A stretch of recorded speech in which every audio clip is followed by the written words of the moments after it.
Hey guys, welcome back to the channel. Today we're going to be taking a look inside the Stryker 2.0 from Dart Zone.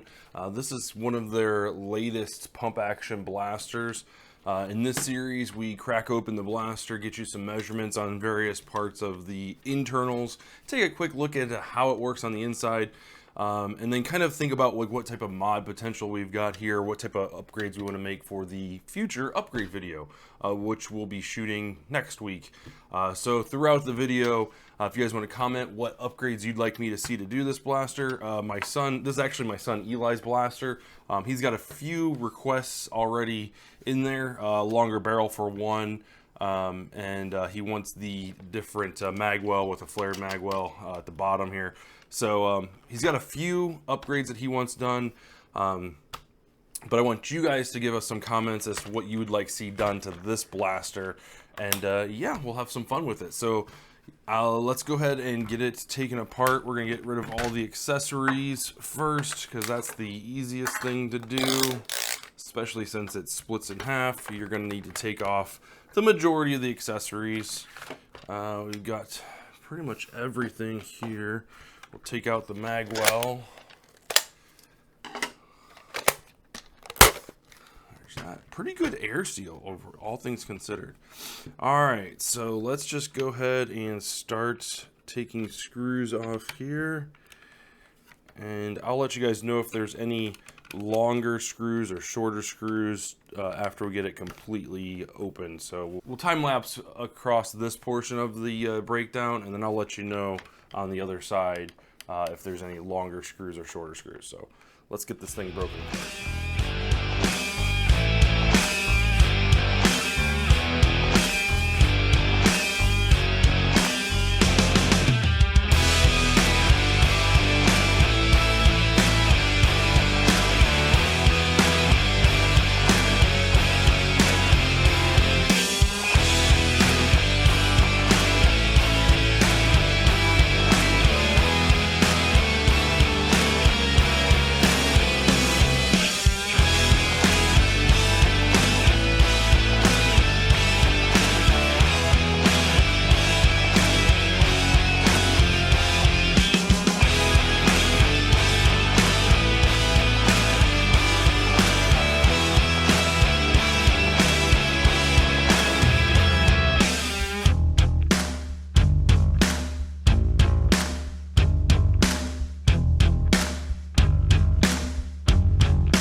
Alright guys, so we've got it unscrewed completely from front to back. Handles are off, foregrips are off. All the screws, there's 25 plus, I think I counted 27. Those are all the exact same. The only difference, and I will give you this, is the front pump, both grips have these little metal pins in them. The front pump grip has a slightly longer pin that has this kind of plastic roller with it. The shorter one goes in this one right here in the main grip. So that is one different size that you'll want to keep an eye out for. So I'm not sure if they're compatible or whatever, but yeah, just make sure you keep those straight. Let's take the spring out here, make sure we're not primed. We are not. And I think you push and twist. How does this come out? There it goes. Pull out that, pull out the spring. As far as the spring goes, I'm going to try and get you guys some measurements here. So the spring is, outer diameter looks like 18.8. Inner diameter is roughly just over 15.11, and then the coil thickness is 1.8 millimeters. So the length of the included spring in inches, because I haven't quite got that taken care of yet, you're looking at just 1, 2, 3, 4, 5, 12 and 5/8 is the length of the screen, or excuse me, length of the spring.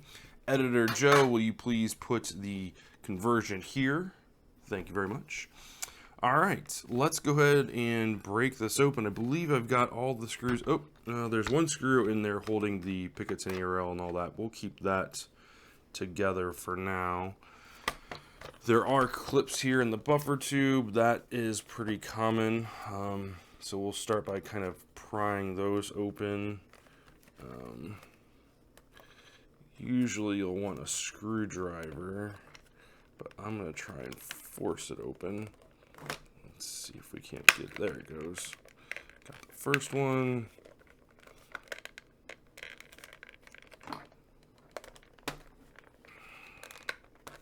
Come on. Alright, so usually you'll, for these clips, you'll want to use like a plastic, they call them spudgers. I don't have one of those yet. I should get one. I'm going to use a screwdriver. This shouldn't hurt it too much if I'm real careful with it. You don't want to keep doing this because you'll break these clips. They're super easy to break if you're not careful. There we go. Just apply just a little bit of pressure. But yeah, do yourself a favor. If you're going to be opening your blaster a lot, get a spudger, a plastic one. Your Stryker will appreciate it. All right, let's, come on. What is holding her together? There is something in this general area that does not want to come apart. There it goes.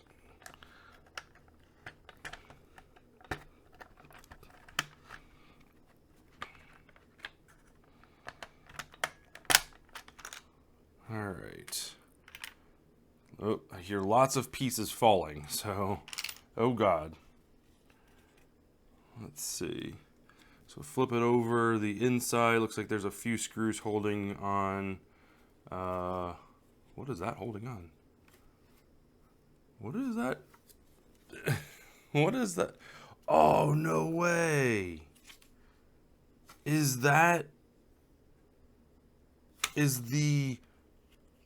hydro dipped or whatever this is that a separate piece? Nuh-uh. I'm sorry, I gotta check this out real quick, because if that is a separate piece and you can remove that, oh, that's gonna be so awesome for painting. That means you don't have to you don't have to paint over their hydro dip or whatever their screen printing process is. In fact, you could paint it or remove that, paint it, and then put it back. So you could have like a blue Stryker 2.0 with this on top. Let's take a look. I hope that's what this is.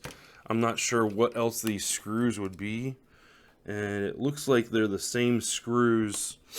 I want to make sure I keep track of which one. So I just removed this one right here, and I'm removing this one right here.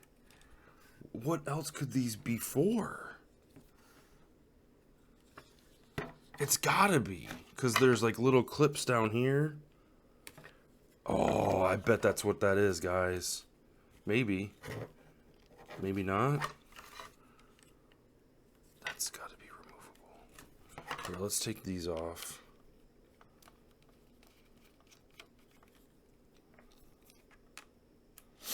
I don't know. I don't know what else would keep those screws. So you've got a couple pieces here for your side Picatinny rail. Your screws for the side Picatinny rails are exactly the same.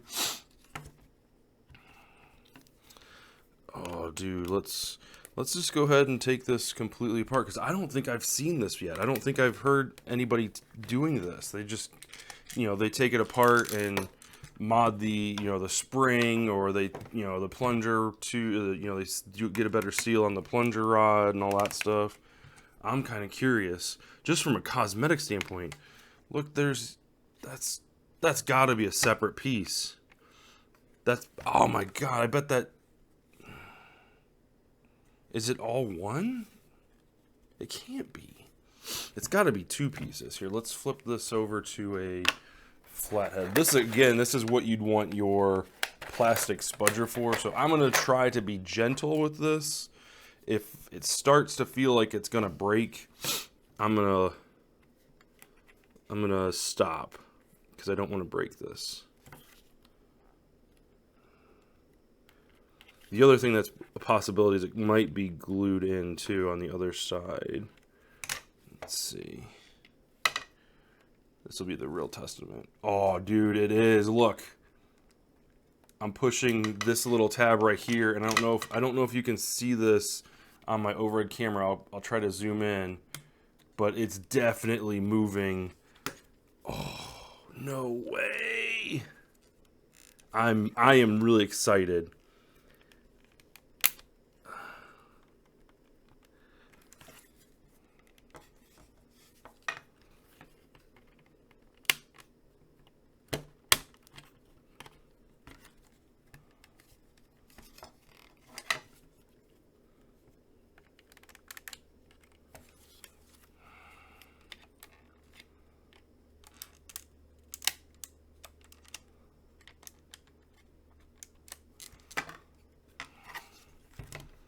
That is really freaking cool. Yep, see, I just broke one of those clips. Alright, well, we're not going to fudge around with that too much, because I don't want to break those clips. Although I don't think it's... Yeah, we'll just leave it alone. You could probably get...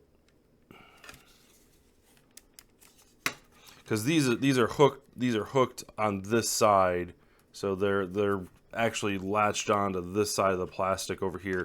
So you would have to kind of nudge these back, and I don't know. I just snapped this like guide piece off.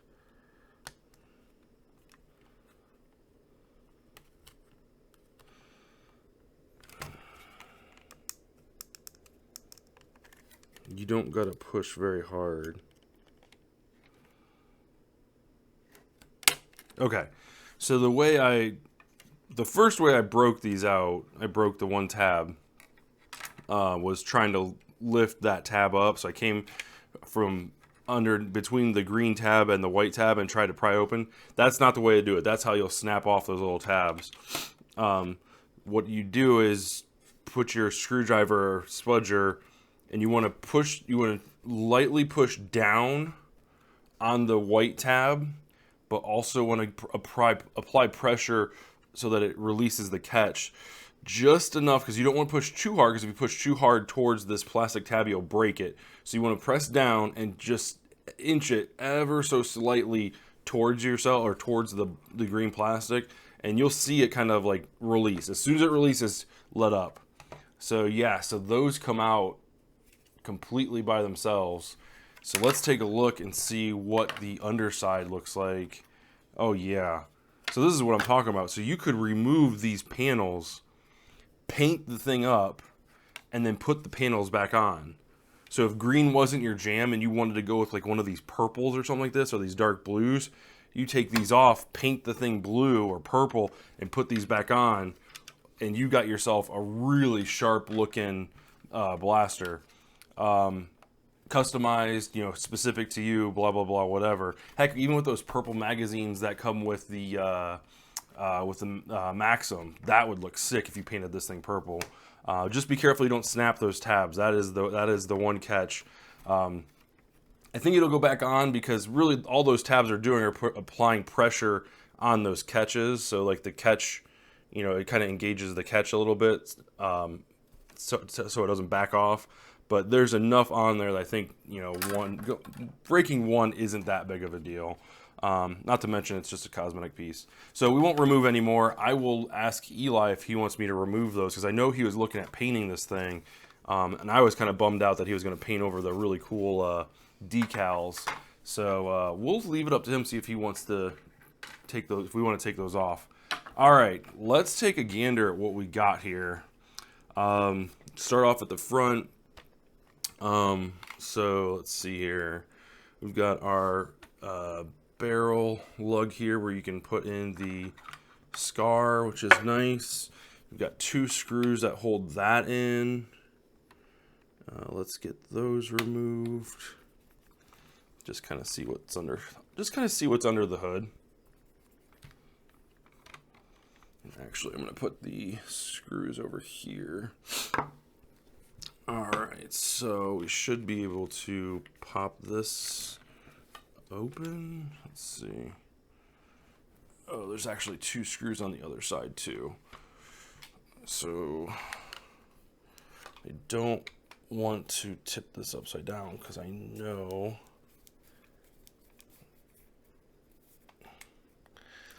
there were some pieces that fell into the blaster, and I don't want to lose those. There it goes. All right, so there's our kind of front barrel lug. These have been reproduced by 3D printer shops to extend the barrel out. So basically, the general idea of how the system works is you prime the blaster back. That will compress the spring with the plunger head. That also brings your skinny pusher back. So the skinny pusher allows you to reload while the breech is closed, albeit at a lower air transfer. Not much, but it does look like they've trimmed it up a little bit. So you pull that back, that will catch right here. The plunger head will catch here on this catch right there, like you see. That compresses the spring from inside the plunger head to here. Then this pulls the plunger system all the way forward. And I'm getting caught on something. Oh, there it goes. Oh, there's another rod. Not sure where this went. We'll have to do some digging for that one. Extra long rod, longer than the one that's in the pump grip. So then you come forward, that will load a dart from your magazine into the breech, seals it, and then when you pull the trigger, that right here engages the catch, which is right here. That pushes that up, and that will release the spring tension, which pushes the plunger head forward. And obviously when, when you have everything closed up, it doesn't just shoot everywhere. It's all nice and greased well. That's good. That releases the spring, which releases the pressure of the plunger head, pushing all the air forward behind the dart and out the barrel. So we got your mag release here, which is really cool how they've got it set up with the secondary one. So you can pull this one here that's close to your trigger to do the exact same action. It all releases one and the same, which is really cool. Really, really cool. I love the actual plunger and the, I guess they call this the ram. That's all one molded piece, which is nice. So there's no pressure loss there, which is really cool. One of the differences between this blaster and the Nexus Pro, if you go back, and I'll link to the look inside when we did that one, is the Nexus Pro had the same kind of setup, only it was the air delivery system here was much lower, much more shallow. So I think that's where they were talking about how they saved some air pressure, air volume, or whatever in the Nexus Pro. Although this isn't too bad. I mean, there's no telescoping pieces, which is nice, where there's a possible air leakage. It's all one piece, so you can't lose air. The only place that you're going to lose air is out the front or back past the plunger head, and it looks like it's actually a pretty. It looks like if I plug this up, I'm not doing a very good job, but yeah, it's got a pretty good seal on the plunger head. So I don't think you need, because normally what I would do is wrap some Teflon tape, maybe one roll around the plunger head, but it moves really smoothly. It doesn't feel like there's any gaps. You can see the shadow of the O-ring there. So I don't think that's a problem.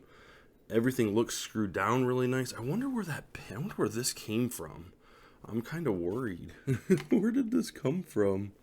Ooh, I don't know. I'm gonna have to figure out where that goes.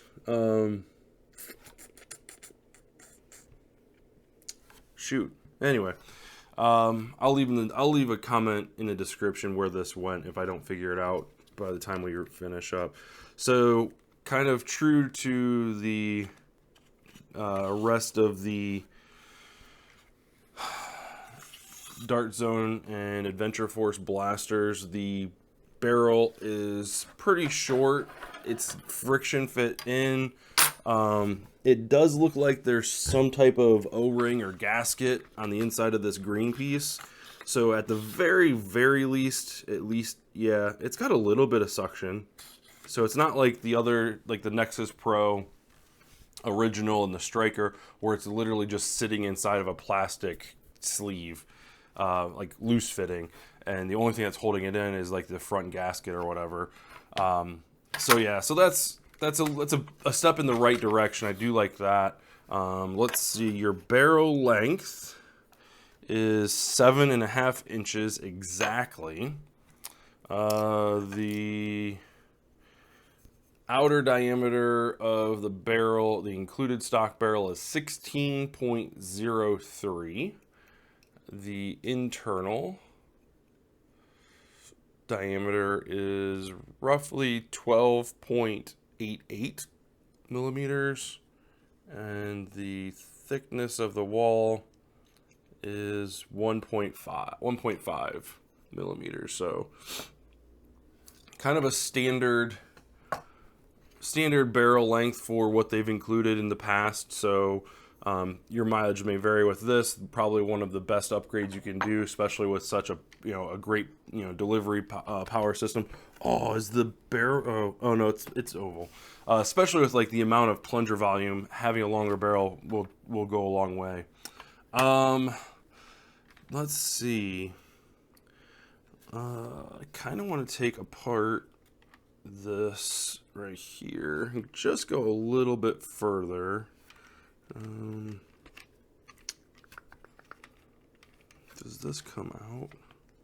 So this is all one piece. Let's see. So we can take the here. So here's the plunger head, the plunger rod. Got a nice size O-ring. It is oval. It's got a nice kind of plunger pad here, so it helps for like impacting the other end. Ooh, it looks like they've actually got a plunger pad on the inside too. That's nice. The O-ring's got a little bit of play with it, which might cause some issues down the line. A little bit of gunk and grime in there.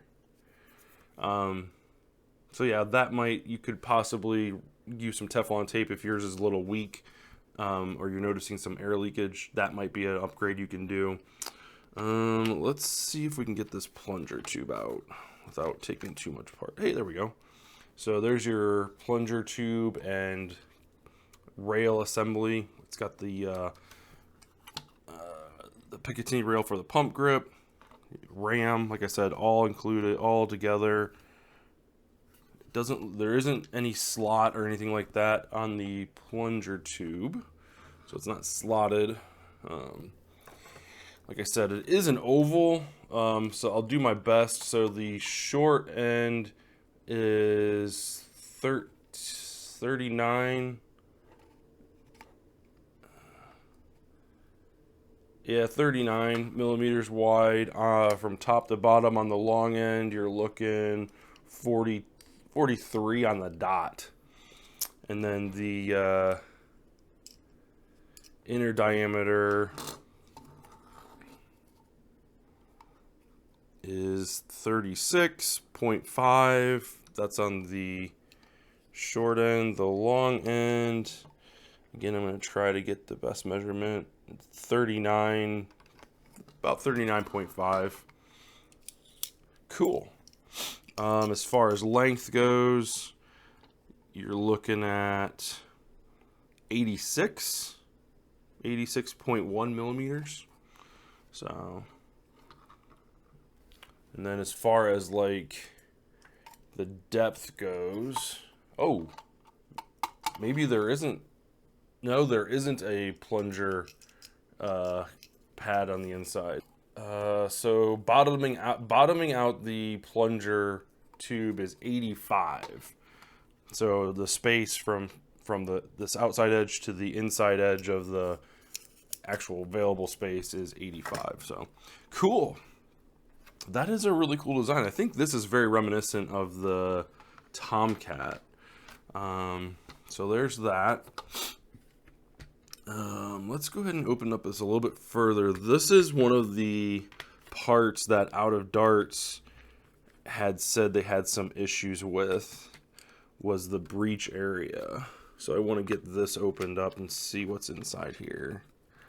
But all in all, I mean, it's lubed up really well. They didn't use a real thick lube or anything like that, so you're not going to get a bunch of gunk or whatever.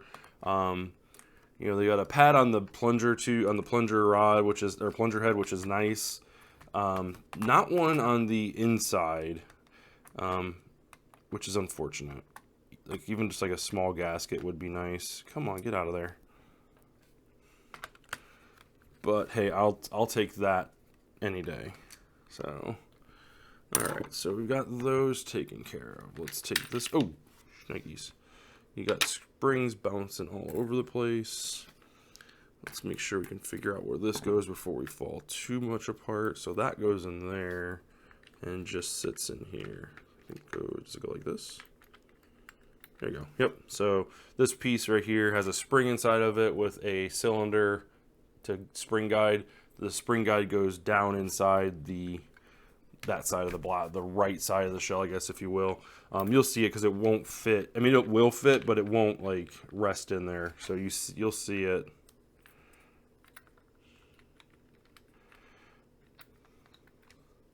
Yeah, it won't fit, so it won't close up. So make sure you got that set up straight so the spring guide is going in the right direction. So then this pops out, and this is where they have one of their fancy O-rings. And I can already start to see some wear and tear, even with the limited. Why is this not just a regular O-ring? Is this the right one? Or did they change it? Because it looks just like a cylinder, or like a regular O-ring. I don't know why they didn't. Oh, no, it is. It does have a lip, because it comes over this edge and then it kind of wraps around. Oh, that stinks. I don't know why they don't just use an O-ring. Just use an O-ring. It's like, it's so easy. Like, just use the O-ring. It's readily available. Proprietary stuff is always a pain in the butt. This unsnaps somehow. Oh, there you go. There's two clips, one on each side. You can push those in, and then it pops off. So here's the part, one of the parts that is breaking on people. You can see how it's got a little bit of a lip here, and it basically sits around this thing. So make sure if you're putting this back together, you want to make sure that gets seated incorrectly, so that this green lip goes in that kind of crevice all the way around. Otherwise, if you pinch it, then you're in trouble. And you can see it kind of go in, like it's transparent enough to where you can see it.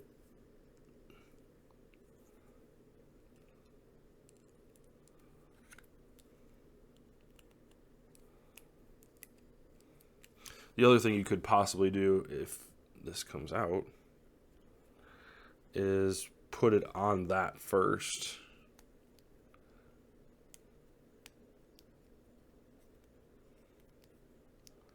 Come on. There it goes. Yeah, so what I would probably do is, since this side is flat and this side has the lip, I would take it out of that thing first and put it on here. So that way you know that it's sealed correctly and not overlapping, and then line up your tabs and push it closed.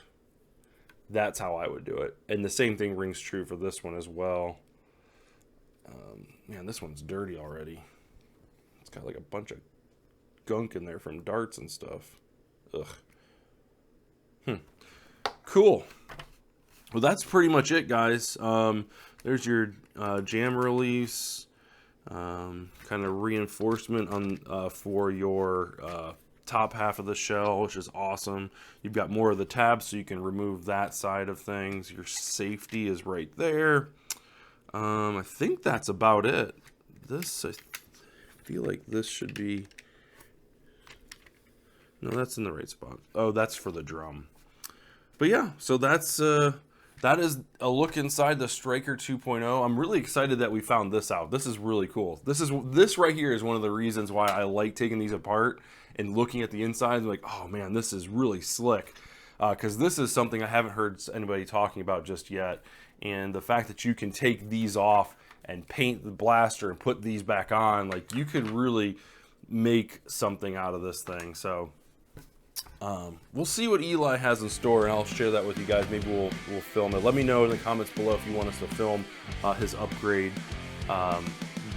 cosmetic upgrade rather. So thank you so much for watching, guys. We'll go ahead and put a link over here for the inside look on the Nexus Pro X. Other than that, we'll see you guys in the next video. Thanks for watching.